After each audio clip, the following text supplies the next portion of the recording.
You are listening to the North Shore 9 podcast. Follow them on Twitter, Instagram, and Facebook. Also, make sure to watch NS9 Live every Thursday on Twitch and help support by becoming a patron. Let's go, Bucs! Today, DiNardo with NS9 Live.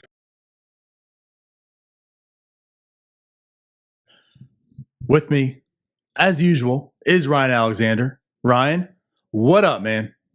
What's up, DiNardo? How are you on this fine Thursday night? I'm doing pretty good. No big complaints. I guess football's on. I'm not even paying attention. I haven't even set a roster, so Dude, the Thursday games so that's are why so I'm hoping terrible. that I didn't screw anything up. That would suck. Well, that's your MO with fantasy football. You screw things up. Yeah, So, it sure is. as you just mentioned that, I'm like going to my lineup to see if I said it. I didn't even look. The game was already started, so I was like, screw it, whatever.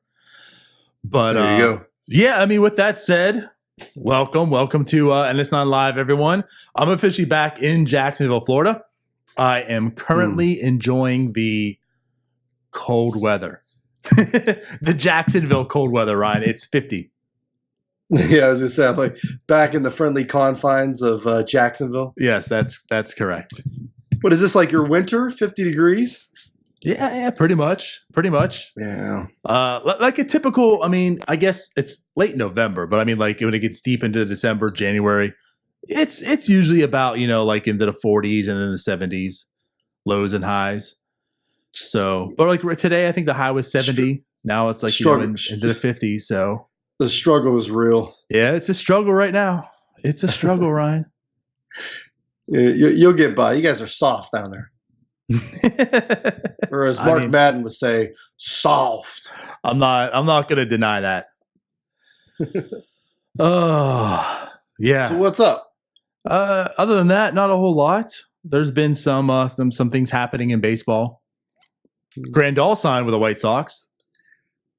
I feel like this free agency has already been more active than last year's. It really has.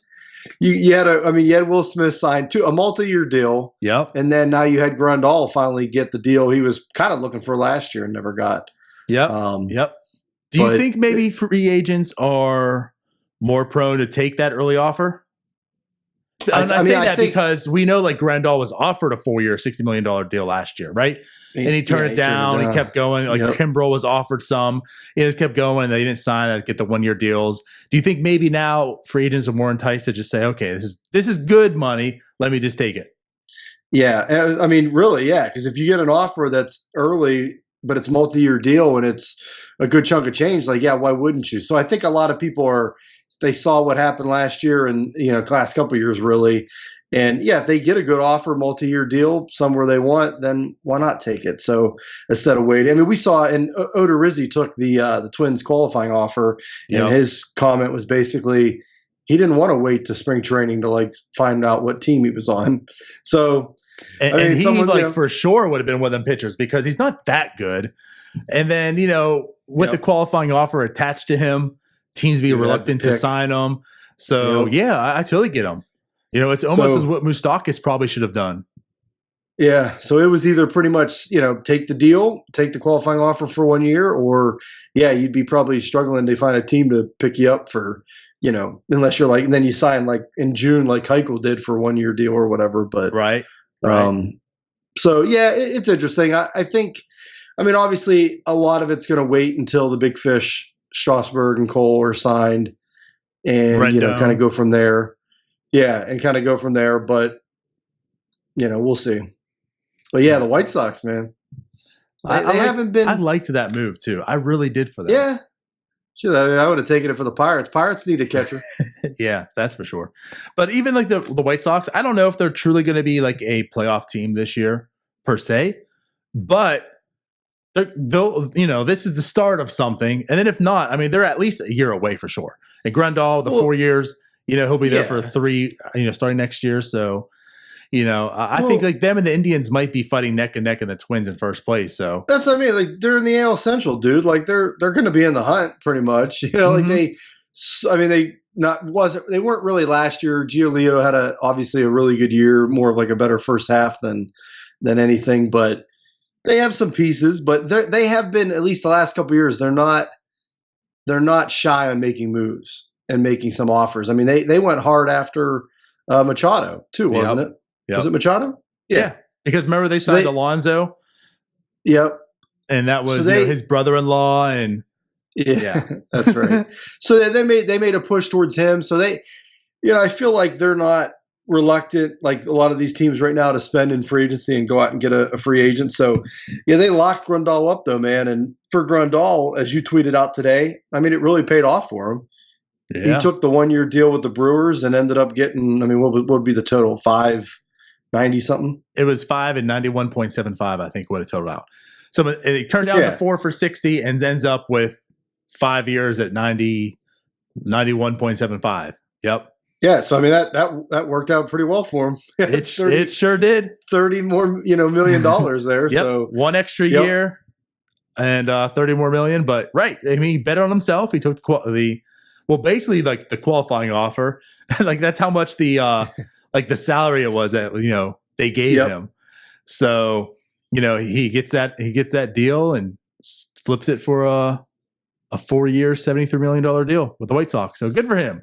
I'm happy. I still remember his, not for the Pirates. Yeah, right. Well, and he's out of the AL or the NL Central anyway. Well, not that the Pirates are really part too competing next year, but it's. I remember his quote from last year when he got to Milwaukee. He was like, "Well, if I didn't have a family like to take care of, I'd probably still be a free agent." It's like, wow, that's a ringing endorsement for Milwaukee. Yeah, and Milwaukee apparently has offered him some contracts. Yeah. Or at least a contract. They were in negotiations with him, so they wanted him back. I guess they didn't come close to the 4 for 73. Guess not. So they'll be looking for a catcher in the meantime. So there we go. Well, Ryan, why don't we get into our Thankful Thursday? Yeah, I'm thankful today. So for everyone that's tuned in listening to the show right now, we talked about this and introduced it on the podcast last Sunday.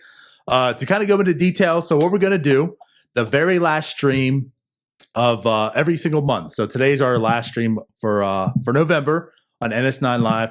We are going to give something away. So the week of, so I'll probably tweet it out on like Sunday, Monday, whatever. But the week of, I'm going to tweet it out, maybe with some options of some gifts. And all you have to do is simply follow us, follow the Pod Hub Network, and retweet the tweet, and that gets your chance to enter. So this week we've had 21 entries. Let me get this up here. Let's get our. So what are we giving away there, DiNardo? So it's pretty cool. Let me dig this out, Ryan. Dust off the old plastic on it. It's legit. By the way, everybody loves talking about your fashion. Is that dinosaurs on your shirt?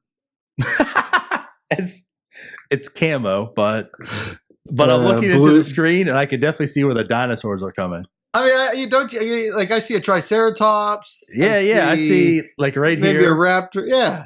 It's like it could be some fish too, maybe in there. I don't know. Right? But yeah, everybody's into your fashion game. So it's like, one guy had a trident. Oh man. Well, hey Ryan, here it is. So this is what we're giving away this week. Oh. Very nice. Where's the angle? Yeah, that's very nice. Pretty cool. Established 1887, the Pittsburgh Baseball Club. The Pittsburgh Baseball Club. So Jim, Northside Notch chimes in. 21 entries means you should give away a Clemente thing. That would have been Jim. Smart planning. that would have. This is why we need you, and not That's right. me. So, hey, well, it's good enough, right? That's what we're here for. Owner 9's good enough. So, Ryan, let's do this. So we've got ourselves the winner. The winner. Do you want a drum roll or something? I mean, we probably go ahead and do that drum roll. I'm trying to find it again. All right. So the winner of this week's Thankful Thursdays is Billy Bison. or Bisson. However you pronounce it, there's 2 S's. It's Bisson. Bisson. So at Billy Bisson, you have won this. I will go ahead and tweet you out later. Of course, DM us your address so I can send that to you. But thanks for playing along. And once again, for everyone else, next month, make sure you check out our Thankful Thursdays tweet so you can win. Who knows what it'll be then? I could have used that. I could have put that right up on the office wall behind me here. Well, you got a plug, so that's that. Hey, that's a TV hookup. We're gonna have that TV here sooner than later. All right, I like it. All right, well, so those are Thankful Thursdays. Yeah, last Thursday of every month we'll be giving something away out of DiNardo's stash, basically. I'm the plug. All right. When's that Marte jersey coming off the wall to get giveaway? I don't know about that one, Ryan. Oh, we did actually give that away last year though, because I did have 2 of them. That's one right. of them. The other one we gave away, and you know who won it? I can't remember. Wasn't it Pennington? He wins everything. You're right. It was Bo. Bo, the guy wins everything. So, was he in this entry? Because he would have won it. He wasn't. I haven't seen much of Bo lately. That's why he didn't win it. Nope. He must have he stepped aside to let somebody else win some of the spoils. Oh, nice. Thankful for Billy. All right, man. Well, let's move on. So the big talk of the week is the Pirates got a GM, Ryan. Unfortunately, it was not you, nor I. No, but still in the manager running. Still in the manager hunt, I heard. All right. So, yes. So we got ourselves Ben Cherington, which I guess we've been pronouncing it wrong this whole time. It is not Cherington. It is Cherington. Of course we were wrong. See, I asked about this, and I was it's like, man, why couldn't it just been Matt Arnold? It's an easy name to say. You can't get it wrong. And then what if it's not like, Ryan? Okay. What if it's Matt Arnaud? But it's like, yeah, I'm like, okay, Cherington. Like, yeah, it's got to be Cherington, right? It has to be. Guess not. So say this again for me. It's Cherington. Cherington, like a cherry on top. I'm calling him for Professor Ben.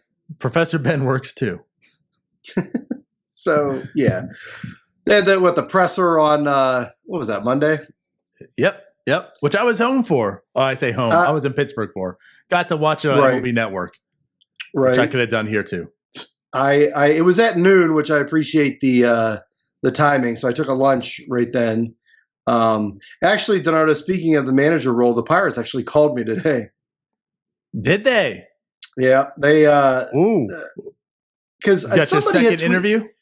Right after Huntington was fired. Somebody, I forget who it was, but somebody tweeted out and just basically like, oh, the Pirates called me today to try to, get me to re-up season tickets or something. And they're like, boy, they picked a great day. Like, oh, look, we fired Huntington. And it's like, now I'm like, I don't like, yes, that seems what I say. Huntington? What I say. No, you're good. You're good. No. So, yeah, they had just fired him, and people were like, oh, yeah, that's great timing by the Pirates. Now they're going to call everybody. And I'm like, yeah, that seems fitting, but really, your name came up on the list. Like, those guys are calling people every day. They got to make like 80 calls a day or something to like hit a quota. So I figured I would be, because I was like, I didn't get no call. So I figured I was coming up on the list today. But they called today about lunch, and I figured it was the number, but I let it go to voicemail. But yeah, it was a ticket sales rep looking to see if I was interested in some 2020 tickets. So, are you, Ryan? Did you purchase? I'm not. I did not call him back. Wow. There's a non-endorsing NS9 right there. That's right. So I was like, nah. If I want tickets, I know where to find you. I'll contact you. So wow. But. You hate to see it. Yeah. Anyway, getting back to the press conference on Monday. I don't know. What was your first impressions, first thoughts on it overall? Well, let's put it this way. I mean, we talked Sunday speculating that this was going to happen based off of, like Mackey's tweets and everything. And, you and I both talked about, we were optimistically excited, the press conference didn't change my take or thoughts or anything. It didn't dive into anything that, we're looking into. I mean, it just was meh, it's whatever. It's your typical intro. Hi, I'm Ben. I'm here to get to work, whatever. Get my hard hat out. Yeah. Yeah. So, I mean, again, it was just nice that it was announced. He's there. You saw him. You saw Travis, Ben, and Bob. And, yeah. I mean, just crew. Like I said, just kind of whatevs. He seems like a pretty cool guy. So, yeah. And like I said, I wasn't expecting, I'm going to Cherington. I didn't expect him to unveil the master strategy and be like, here's what we're going to do. We're getting rid of Marte tomorrow. We're doing this. They're introducing him. You have those three. But to me, and this is where to me, I have a problem with the media. Uh-huh. And now MLB Network didn't air the whole thing. I think they aired it for about 20, 25 minutes and then cut it out. But from judging from the Facebook Live video, I don't think there was very much more of it. I think it lasted about a half hour. Yeah. But, DiNardo, what do we hear all throughout the year? Nutting never makes himself available to the media. He's never around. We don't get to have a Q&A with him. He only talks to the team in spring training. He gives a quote or a statement through PR, and that's it. We never get to talk to him. And where's Bob Nutting when Vasquez got arrested? And he should have been out front and saying he's going to take care of this and blah, blah, blah. Dude, they had Bob Nutting at the stage. They had the new GM. They had the new president. They didn't ask Bob shit. It was just, oh yeah, they asked him about the search. They asked him about, why they went with him. There was nothing about, what do you think the fans about the past 2 years? How are you going to get the fans back? What's up with, the organization? Are you going to spend? Dude, there was all softball questions. So I don't want to hear none of this crap from Parada or Beer Temple or DK throughout the year when they say, where's Nutting? Nutting doesn't answer anything. Where's he at? Blah, blah, blah. Dude, they totally let him off the hook. There was no question. And I'm not saying that Nutting was let him off the hook. Yeah, let him off the hook. And I'm not even saying that Nutting, even if you asked him, he was going to all of a sudden just become Mr. Open Bob Nutting and answer all this stuff. But you got to ask the questions, to at least try to get that response. So okay. I don't want to hear this media talk about how Nutting's not available. They had him up there. They didn't ask him nothing. So let me counter this, Ryan, because, you, among other people that I saw on Twitter and whatnot, we're kind of saying the same things. Well, actually, Bob Pompiani, right, when it was going on, I think tweeted out. Someone asked him about payroll, right? And here's my take on this, Ryan. I get what you're saying, but is this really the place and time to do it? I mean, this is just Ben Cherington's conference. Here I am, we're announcing he's the GM. He literally was 2 hours onto the job. Does he truly have answers for you what his plan is? Has he truly dived down into the Pirates and said, here's what I'm going to do? I'm sure he has a plan, and that's how he got hired. But to really go down there and tell and give his hand and say, here's what we're going to do, blah, blah, blah, blah. He hasn't really done that yet. He hasn't really talked to all the people in the organization and really come to this conclusion, and Nutting up there. To me, this isn't the time and place to truly do it. This is the time and place to have the softball questions, to kind of get a glimpse, whatever. What's going to happen in a couple of weeks, Ryan? It's the winter meetings. That's where you can start grilling them. That's where he's gotten, a few weeks into this organization. Now you can talk to Ben and say, what is it that you're planning on? What calls have you gotten for this person, that person? What direction you taken? I'm sure there'll be moves within the organization. We'll have a manager then. They'll talk and have some strategy and move forward. Now at that point in time, maybe you can talk to Nutting and, expand about the payroll. I mean, Nutting is there. Travis is 2 weeks into the job, and Ben's 2 hours into the job. So there really hasn't been this whole network of communication between all of them, what you're going to do, and you still don't have a manager. So that's why I look at this thing and say, like, I didn't have that big of an issue about how the press conference went. This really isn't the time and place to just start grilling people and turn this to the big negative thing. I mean, think about this. Like, you're being introduced into the job and everyone just hammering you. Like, what did I do? What did I do? Yeah, I just got hired. You're right as far as for Cherington, but I didn't expect them to really grill him or go into it. But Bob Nutting doesn't make himself available during the winter meetings. Bob Nutting doesn't make himself available throughout the season. Heck, the media complains that they never see him. So this was their time. We heard them, whine and bitch about how they never got to talk to him throughout this year. And this was such a year with turmoil and the fights in the clubhouse and, Vasquez getting arrested and the payroll and the fan base and the attendance. And you had Nutting there. And I understand, Cherington just got on campus, basically. He's just there. He's got to meet with people, figure out what's going on. So he can't really give you a plan. But that's where I think you got to direct it a little more towards Nutting. And they didn't. So I put it on the media. I don't want to hear about this crap from, we're going to find out Ben's plan here coming up shortly, obviously in this offseason. But Bob Nutting, I mean, that was the time for them to ask him. And they just, we'll ask you a softball question about, how'd you do through the search and, blah, blah, blah. But that was it. There was nothing else. I don't know. I just thought that was weird. I thought it was the media just, typical, we're going to whine about this. But then when we actually get a chance to shoot these questions out there, you came up short. You failed. I mean, they didn't ask him anything. And as far as the questioning towards Cherington, I would have liked to them to at least, and there was one question in there, I don't know who asked it, but basically they asked him like what's like the perfect manager candidate for him, like what kind of skills does he look for in the manager. So I thought that was good, but I thought there was ways where you could ask him. Besides, he talked a lot about. He kept saying about deployment, which I didn't think I'd hear deployment that much in a press conference. But he's talking about deploying the players, elite, talent acquisition, and all that. So he had those like 3 or 4 points. But I would have asked him, there was no questions for like, obviously around baseball has been this huge analytical shift. Especially with the Astros and the pitching philosophies, and that's been something that. In Pittsburgh, we've been behind the times since pretty much 2015.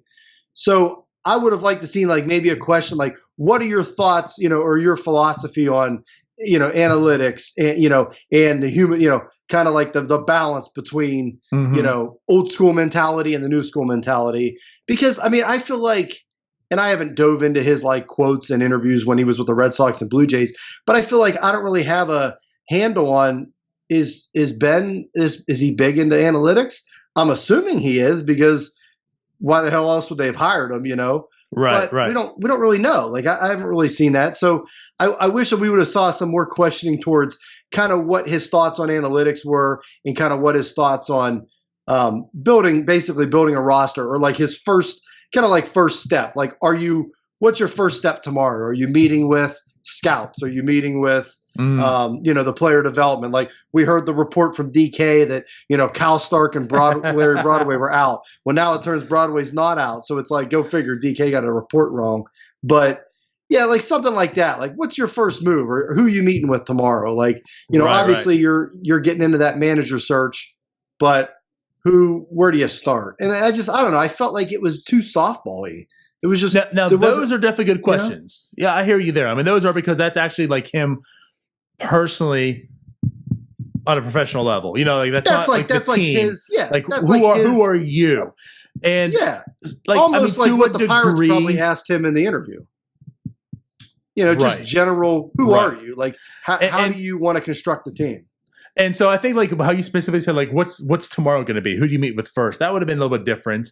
Not like revealing your hand, because like, I think in general, like what's your next step? I mean, he kind of answered that in his like non-answer way of saying like, my job is to get the best talent, and how do you word, like flood the talent in the minors and the majors, And he said the Jonesy line. You got to get the good players, yes, and get rid of the bad players.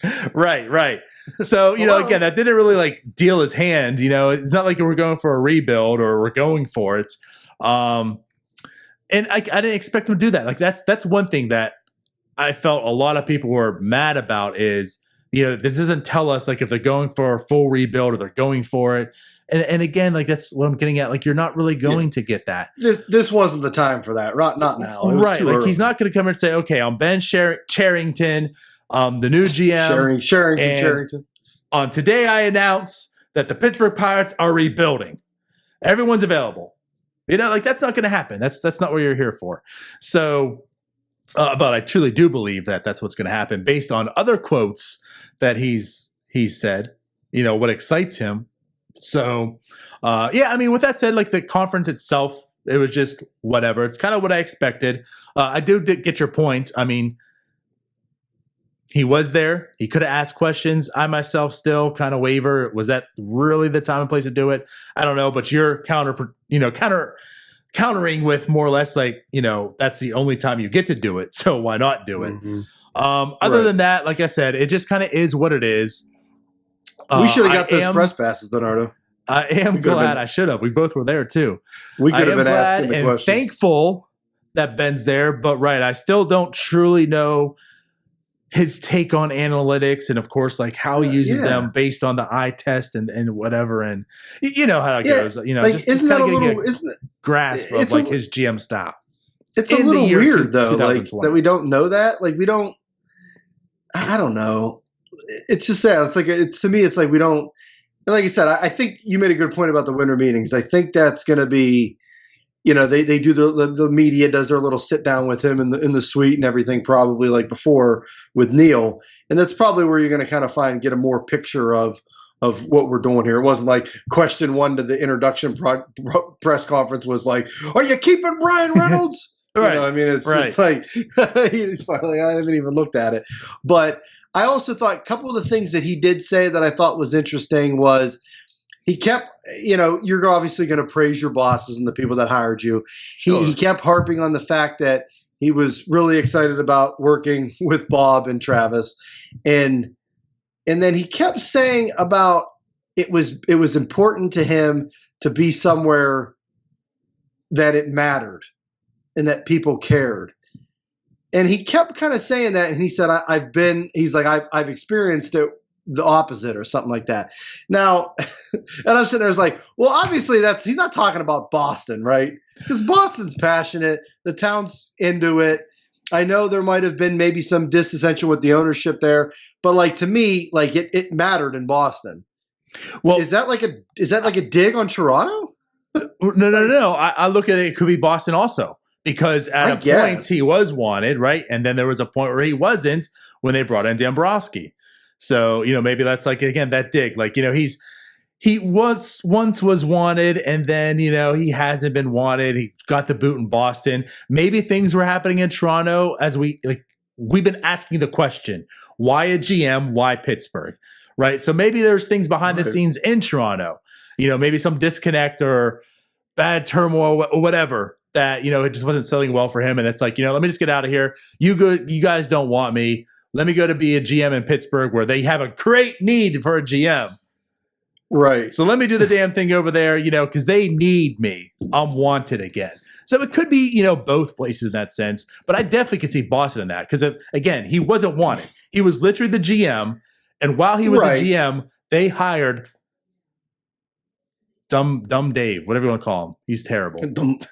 Dombrowski. But yeah, I don't know. To me, it took the look like he kept saying like somewhere where people care and it matters. So like to me, that was kind of like a shot at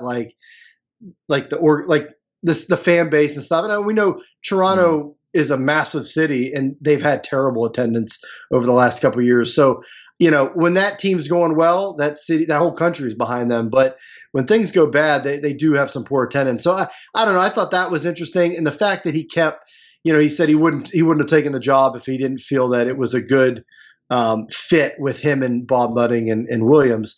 So to me, I kind of took that as, because does he really know Bob Nutting and Williams at this point? Probably not. But to me, it sounded like, in not so many words, he knows that he's got the reins here to kind of run the baseball show the way he wants to. So that's the way I kind of took that quote, was he's got a good working relationship and it's a good fit, because I think, hey, Bob, you sign the checks. You're going to be, dealing with the ski resort or wherever the heck you are. And then Travis is going to be handling, the business side of things. Right. And the baseball is my side of the things. So that's the way I took that. So that was interesting. So, which we kind of speculated. We thought that was the case anyway, that he was going to be his show. Yeah. I mean, it only makes sense because, again, they've announced Travis Williams is going to be, like, as a president, handling the business aspect. Nothing really to do with baseball at all, where Cooley did have that hand in baseball. So right, and knowing that they weren't going to do like a VP of baseball operations and a GM aspect, it's going to be one guy. Yeah, I look at him like this is it.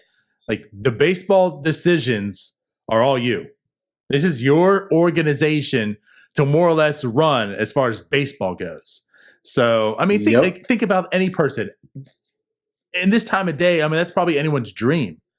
That's because now you're having so many people and their hands into it and such, and he was part of it. I mean, he was a VP of baseball operations in Toronto, right? Which means he was just a piece of the puzzle.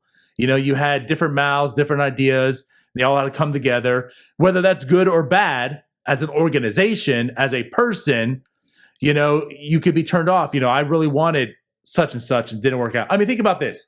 What if there was something with Cooley and Huntington? What if Cooley didn't want the Archer deal to go down and Huntington wanted it and it happened? Like, how do you feel as Cooley? Like, son of a bitch, I didn't want that, like, this is terrible. Like, think about it as a person, right? Right. So him knowing, like, this is all me. Like, finally I have the voice, not just a voice. Yeah.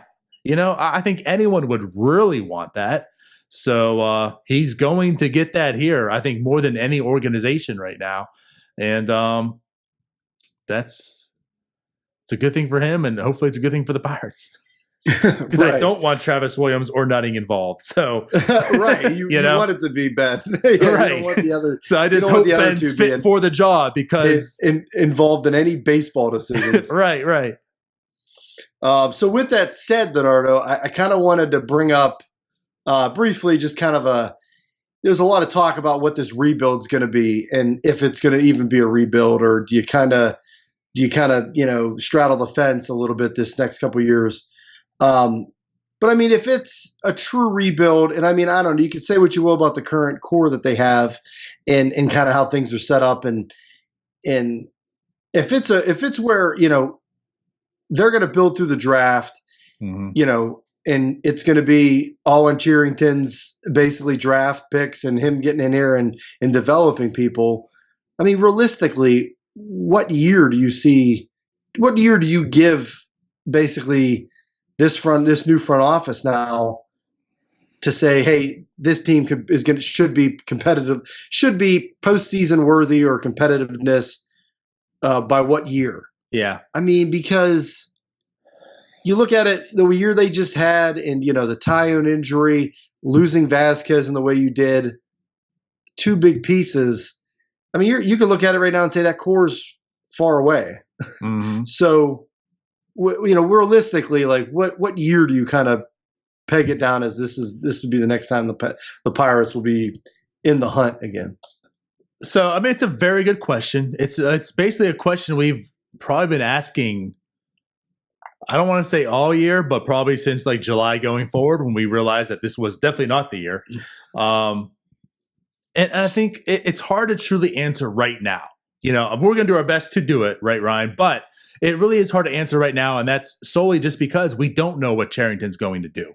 Is he looking to say, we're going to gut this team dry? We're going to, anyone who's on the Major League roster is available, which Nutting has said anyone's available. Like, there's no one that's untouchable. Bob Nutting said that. We've heard, that Cherington more or less said like he wants to be somewhere where he can, build a team back up. So like you're saying, what does that truly mean? I mean, is Reynolds involved in that or not? Because most of these guys in the majors are only on their first or second year in the majors, So if you're gutting them out, like, where does it really start and stop? I truly feel Marte's traded, Keller's traded, could be in the same trade even. There's a very high possibility that Josh Bell's traded. And maybe some players here and there, like a Rich Rod or whatnot. After that, I don't know how far deep you go in trading, other players. So with that said, this 2020 isn't going to be the year. I really could see 2021 being the year. But that could be like almost like the White Sox, like right now we talked about with this Grandal deal. Like it could be a year early, but like what they're doing, like I feel like 2021 could, but it might be like the 2012 for the Pirates. They were good, they just didn't really do it. But 2013 could be like 2022. So like I feel like the 21 could be where we're on that verge, and 2022 could be the year because again, like they have a lot of players that are right now major league ready, and depending on what returns you get for like the Starling Marte, Josh Bell, Keller, and such, I mean you could get guys in the majors right now too. I just they're not as bad as they were last year. They're obviously not good, but they're not as bad as they were last year. So I really do think that 2022 could be the year the Pirates could reach the playoffs again.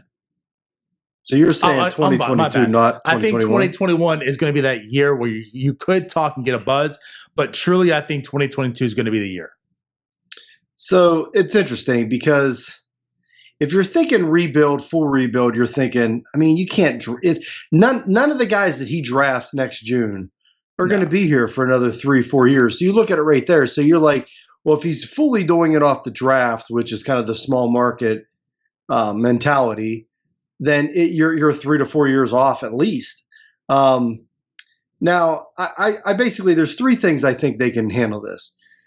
One would be just a straight full tank. You trade every piece of value you possibly have for whatever, and you just tank it for 3 years. Sure. Pick up draft picks and build it that way, kind of like the Astros style. I don't really get a feeling that that's what the plan is. Number two, you rebuild around this core. So you keep Reynolds, you keep Bell, but you trade Kelly, you trade Martin, you kind of do a mild rebuild and reshape the current team that's there. And then the third one would be everybody's available, and Cherington basically trades the current players, but basically trades them not for like single A prospects and whatnot. He's trading them for guys that are either right close to the majors or already in the majors, kind of like Brian Reynolds isn't my guy, but I have a guy I can go and get that I like better than him in a trade. So he kind of reshapes it that way. Those are like the three options I think that they can do. Now, we'll talk a lot about this in the offseason, but like, hear me out, DiNardo. Okay. The current team, let's say they go out in free agency. You add a catcher. Maybe you go out and you add a mid-level starting. Yeah, obviously not Grandal, but there's guys. Flowers is out there, but just a solid catcher behind the plate. Who cares what he does with a bat? But you sign a catcher, you go out and get some mid-level starting pitcher that can at least give you innings and kind of shore up the rotation. Maybe sign a bullpen arm or two. You bring back Bell, you bring back Reynolds, you bring back Marte. Couldn't you at least kind of squint and see a competitive team next year?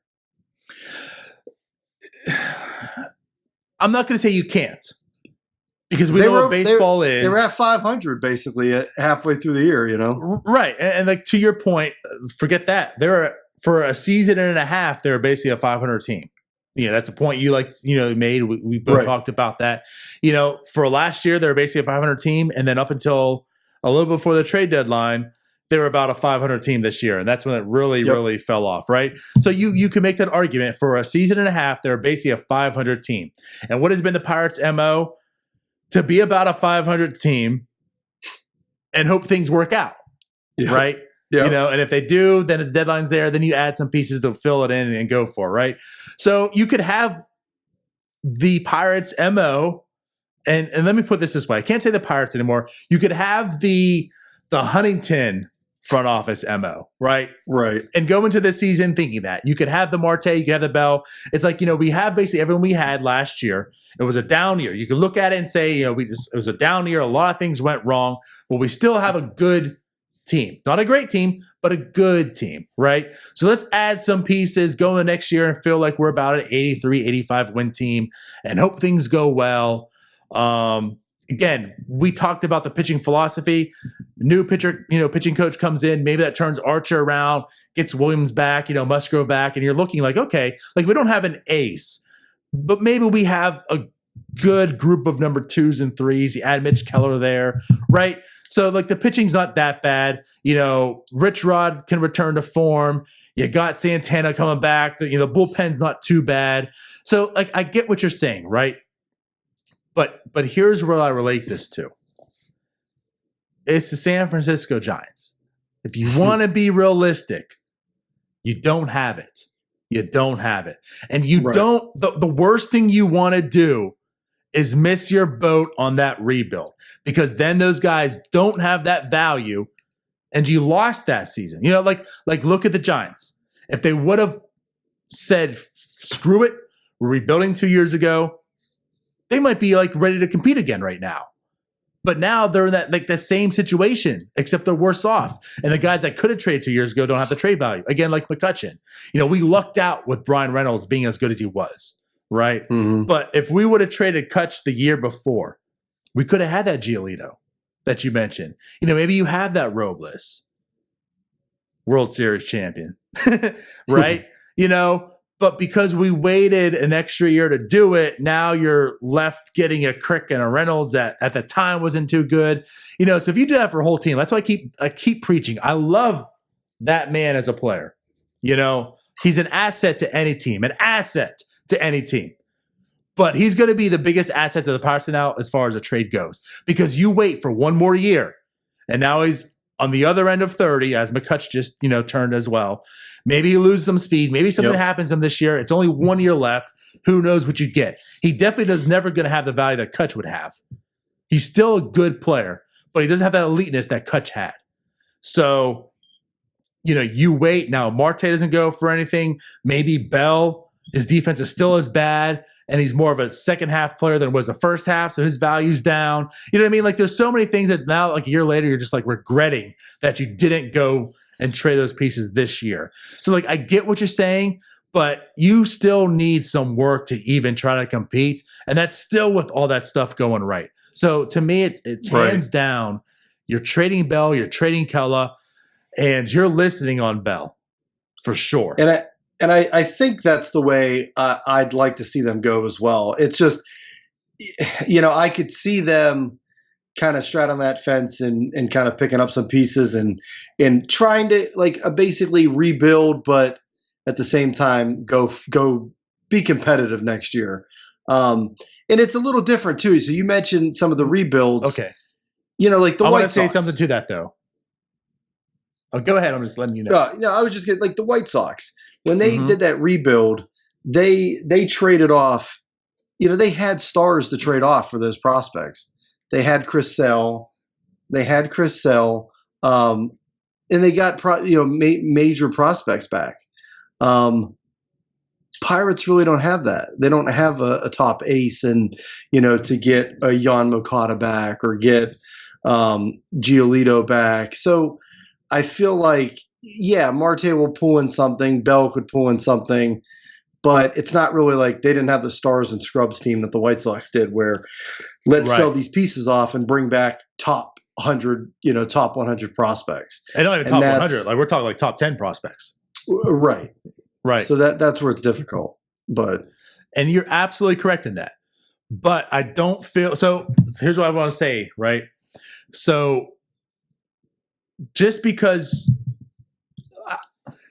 the mindset that this team could still operate in, I want to get out of we trade Marte and get prospects. We don't necessarily have to get prospects. These aren't like single AA type players that you might target. Because again, where is this team once you trade those? Again, a lot of them in the first, second year. So you might be looking at guys in AAA or the first year. So, and that's how I think you can still stay competitive, as you mentioned, without like this full blown rebuild. So, for instance, and I read this somewhere, and like it kind of makes sense. I mean, you're gonna get it's the off season, Ryan. It's my favorite time of the year, right? It's trade season. Right. Everyone's got a opinion, a scenario out there. Some of them are very trash, like Hunter Renfroe for Marte, trash. What? But yeah, but one that kind of made sense I saw was like to the Philadelphia Phillies, and is a package of Marte and Kella, and with that you get Adam Hazley back. You get like Medina in there, like some prospects. But what you're doing, Ryan, is you're getting a major league talent back. Is he Starling Marte? Right. No, but he's someone that you can fit. That he's young, he's productive. He didn't have the greatest year last year, but it was his first year. He was a first round pick back in 17, I think, maybe 16, I think 17. But regardless, like you're getting a person who was a top 100 prospect in the majors that will slot right in there. So that's where I kind of come with. Like, you could still be competitive in the sense that you're not going for it, but this isn't going to be a trash team like how the White Sox were when they rebuilt. Like, you can still watch them and grow. It's like, because the players they have are already like just reaching the playoffs, the majors, like you can look at this as a rebuild that took place 2 years ago. That's why I keep pointing out. Like, you don't have those elite guys, but you have players already. Like, you have a core in a sense. And that's the thing. If the GM comes in and he decides, okay, we have a young core here, but I want these guys and these guys in here. Then, like you said, you could see where it's almost like you're swapping kind of young players. Yeah. And he's bringing in he's bringing in a team that he feels is, towards his philosophy, which, we're not even sure what that is yet, but kind of like that. Like he takes the young core he has, trades it for a young core, but it's different. It's more to what geared towards the team that he wants to build. So we could see that. And like I said, I can't wait. It's very interesting because there is so many options, and it's just not.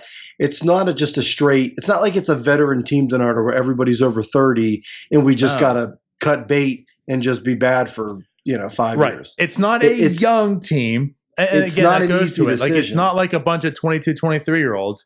It's more like a bunch of 25, 24, 25, 26-year-olds. But again, like that's a core. Yep. Do you want to build around that, or do you want to trade them and start building around whatever you have left? I guess the Brian Hayes and O'Neal Cruz's, and I guess that's what you're looking at. There's no easy decision here, or no clear decision. Correct. Because it doesn't, the way the team is constructed right now, it just doesn't lend yourself to that option. So, like I said, I don't see a full tank, because it'd be kind of hard at this point with the core. I just think we'll see trades, and we'll see some shifting more towards the team that Cherington wants. And that's where I agree with you as well. That's pretty much exactly what I look at this. It's still going to be like this rebuild, but I just don't see a full-blown everyone gone, a full-blown fire sale. Well, put it that way. Right. And look at the drafts that he handled in Boston. Boston wasn't picking in the top 5 and top 10 year after year. And he was able to draft and develop and sign, international free agents through, That was different back then too. It was, but he was able to draft late first round and still find that talent and to basically build a pretty good system that way.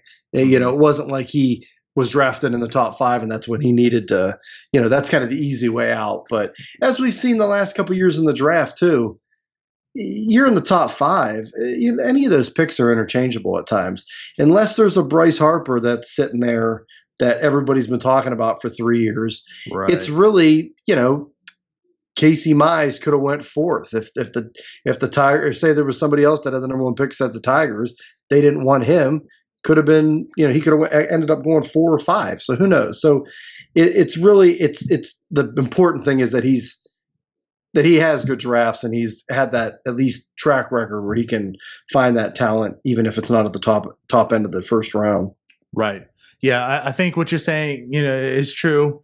And, more less of the draft, more to like the development aspect, because again, like we actually think like Huntington was probably a really good drafter, but his development wasn't there. Yeah. And that was really the problem. And I know we go hand in hand, but regardless, like I think he was good at finding talent.